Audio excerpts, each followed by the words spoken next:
छत्तीसगढ़ के झीरम घाटी में घटी एक खूनी घटना आज एक बार फिर सभी के जहन में जिंदा हो गई है। सुप्रीम कोर्ट के फैसले ने एक बार फिर सभी को उस घटना को याद करने पर मजबूर कर दिया है, जिसमें कांग्रेस ने प्रदेश में अपने नेतृत्व को एक झटके में खो दिया था। दरअसल झीरम घाटी नक्सल हमले के मामले में छत्तीसगढ़ पुलिस को बड़ी कामयाबी मिल गई है।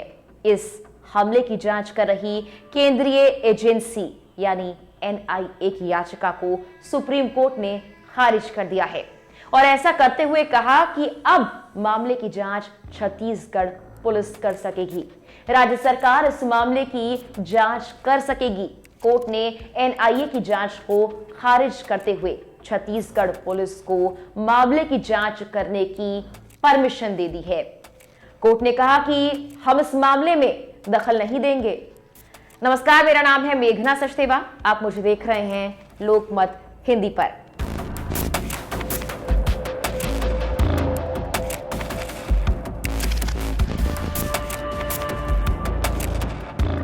छत्तीसगढ़ प्रदेश कई नक्सली हमलों का दंश अभी तक झेल रहा है।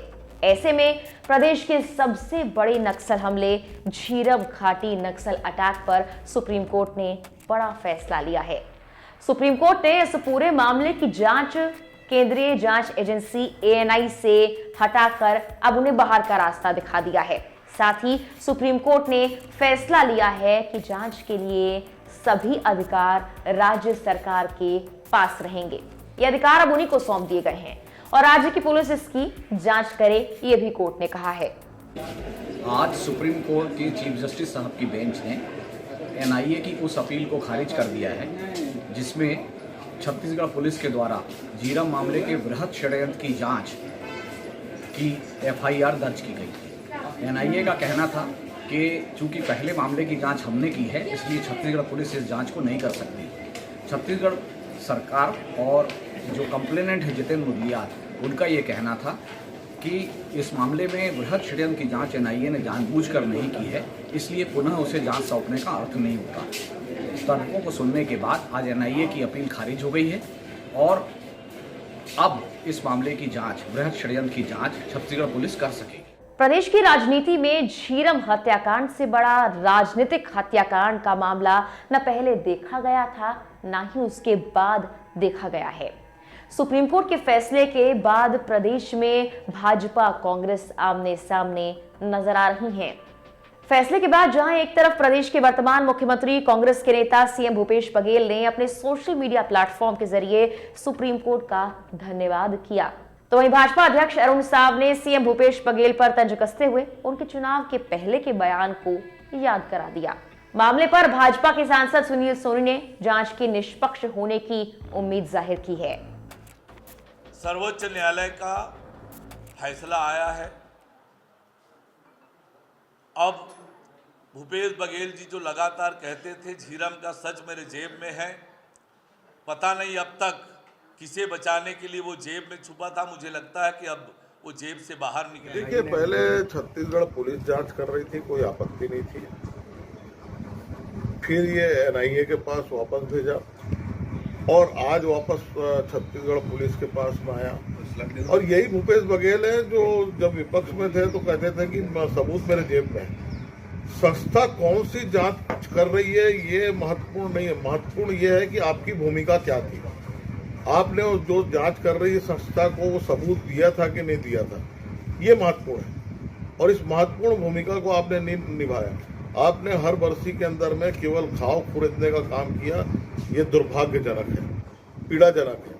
हम भी दुखी हैं उसके लिए, लेकिन ये पीड़ाजनक जो आपका रोल रहा, ये छत्तीसगढ़ की जनता जो है इसको देखी है और जो लोग इस खाद को सहे वो परिवार ने भी देखा है। माननीय सर्वोच्च न्यायालय ने झीरम घाटी कांड की जांच के लिए राज्य की पुलिस को अधिकार दिया है और NIA की जो आपत्ति थी उसको खारिज कर दिया है। लगातार झीरम घाटी जांच को प्रभावित करने का षड्यंत्र चल रहा था। भाजपा जब सरकार में थी तो इस जांच को प्रभावित किया और कांग्रेस की सरकार बनने के बाद जब इस जांच में न्यायिक जांच आयोग का गठन किया गया, उसमें बिंदु नए जोड़े गए तो भाजपा नेता को क्या था, जांच को रुकवाए थे। NIA ने फाइल नहीं दिया था।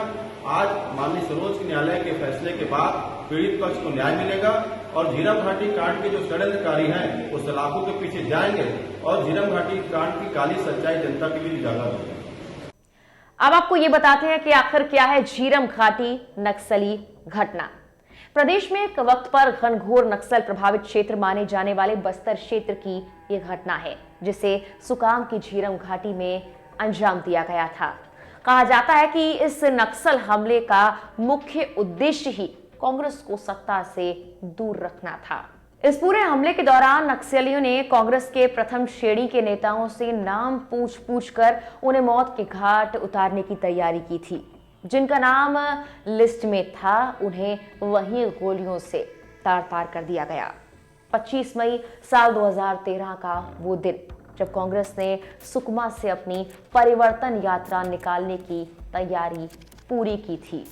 रैली खत्म होने के बाद कांग्रेस नेताओं का काफिला सुकमा से जगदलपुर आ रहा था।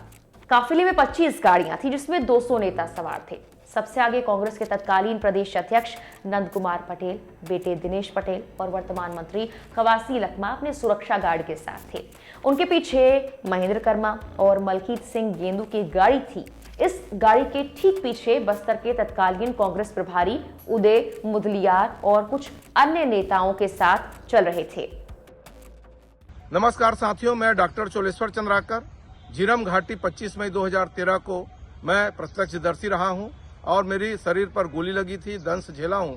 25 मई 2013 की दर्दनाक घटना का साक्षी रहा हूं। परिवर्तन यात्रा के दौरान कैसे हम लोग के साथ ताबड़तोड़ गोली बरसाई गई नक्सलियों के द्वारा और जिस प्रकार से षड्यंत्र करके हमारे शीर्ष नेतृत्व को मारा गया है, निश्चित तौर पे मुझे आज न्याय नहीं मिला।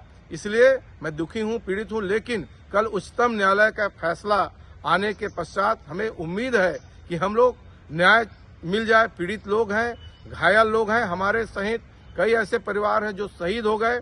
उस परिवार में आज उनके घर में देखरेख करने वाले लोग नहीं है। न्याय की गुहार लगातार लगाते रहे।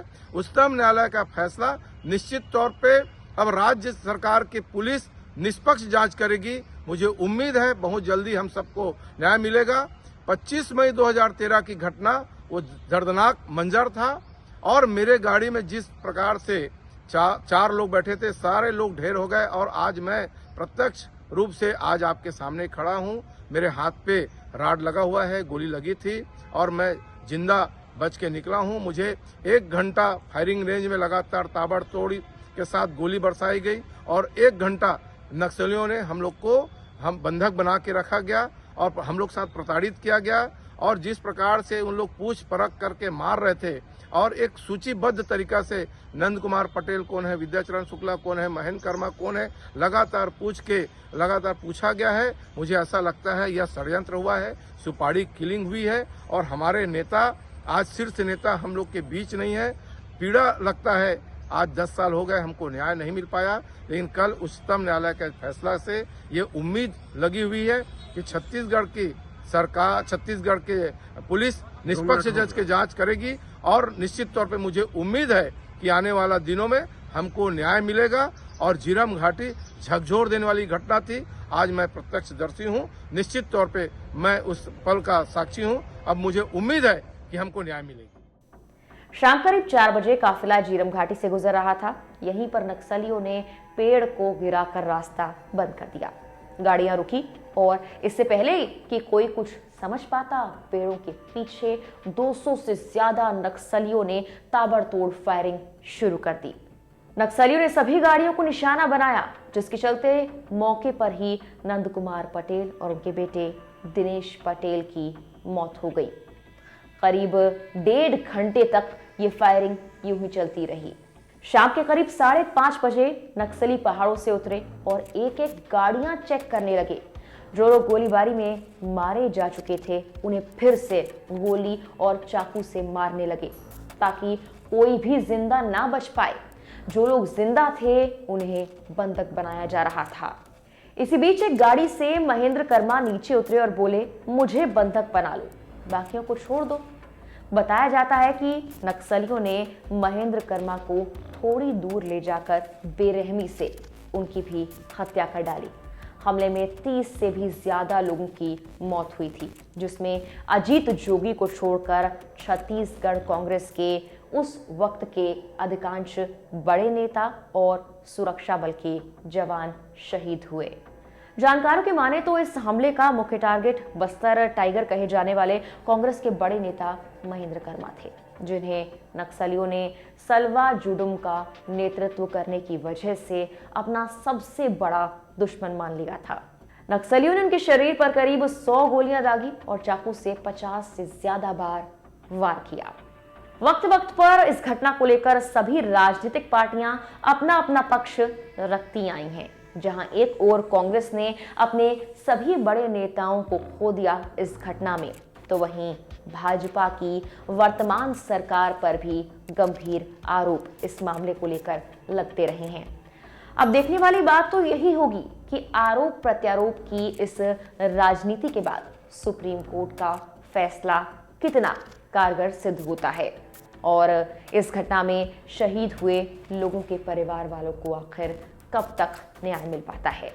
ये खबर लोकमत हिंदी के लिए छत्तीसगढ़ से हमारी साथी स्वाति कौशिक ने लिखी थी। फिलहाल के लिए इस वीडियो में इतना ही।